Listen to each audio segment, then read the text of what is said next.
Bonjour et bienvenue sur la chaîne de Puffin Strike, le spécialiste de la randonnée nautique en dériveur léger. Derrière moi, vous avez le Drascombe Lugger.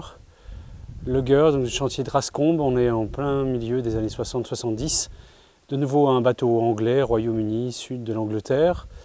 Ce qui est assez impressionnant avec ce bateau, c'est que c'est le seul bateau dériveur ouvert de randonnée nautique qui est atteint le tour du monde. Il l'a fait même plusieurs fois avec des personnes différentes. Voilà, on est en plein milieu des années hippies, des années 70. Le bateau vient d'être inventé. Et voilà, le premier a fait Royaume-Uni, Australie. Et puis quelques années après, un autre a réalisé un tour du monde complet. Il a eu quelques problèmes d'ailleurs. Il a été considéré comme un espion par les autorités chiliennes où au moment de passer le canal de Suez, ça n'a pas été particulièrement simple.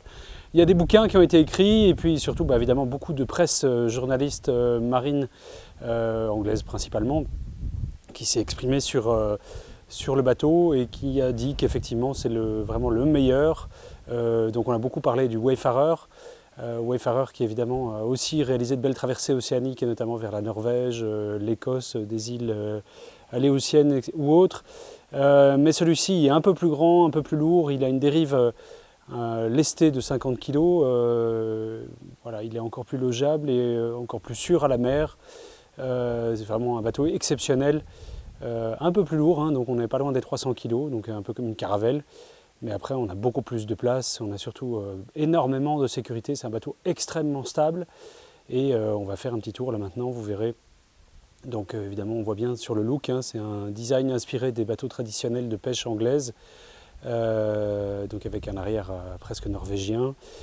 Des faux clins, hein, parce que c'est quand même un bateau ici. Le premier était en bois, mais celui-ci est bien avec une coque en polyester, hein, comme la plupart des bateaux de plaisance, donc aucun entretien.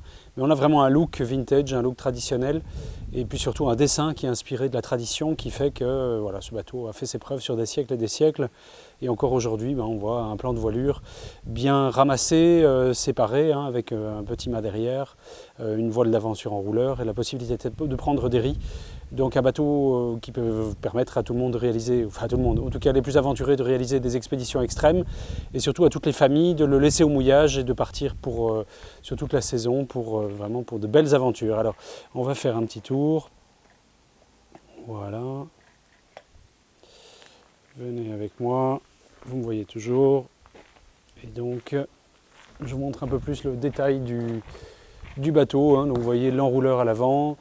Les taquets un peu partout, les clins, hein, qui sont donc des clins sur une coque en plastique sans entretien, mais malgré tout des petites finitions en bois, un système pour lever le mât qui est très simple avec un axe, une dérive qu'on voit bien en métal, donc un peu lesté, hein, 50 kg, des bancs et une place énorme, hein, notamment pour le rangement, un coffre également à l'arrière, et le fameux mât, hein, qu'on voit ici à l'arrière. Donc il n'y a pas de baume aussi, ça c'est très pratique. Donc voilà, pas mal de détails, une simplicité extrême à agréer, la possibilité évidemment, comme pour tous ou presque, de dormir dans le bateau si on le souhaite. Et on peut venir à l'arrière, oui aussi évidemment une chaise moteur. Chaise moteur, c'est évidemment très important. Là on peut mettre des moteurs même assez puissants, hein, jusqu'à 6 chevaux. Donc ça permet de contrer pas mal de courant, de partir à la pêche. Voilà, ce qui est intéressant, c'est que le moteur, voilà, on voit bien ici en dessous, vient se placer dans une chaise vraiment très spécifique et dédiée au bateau.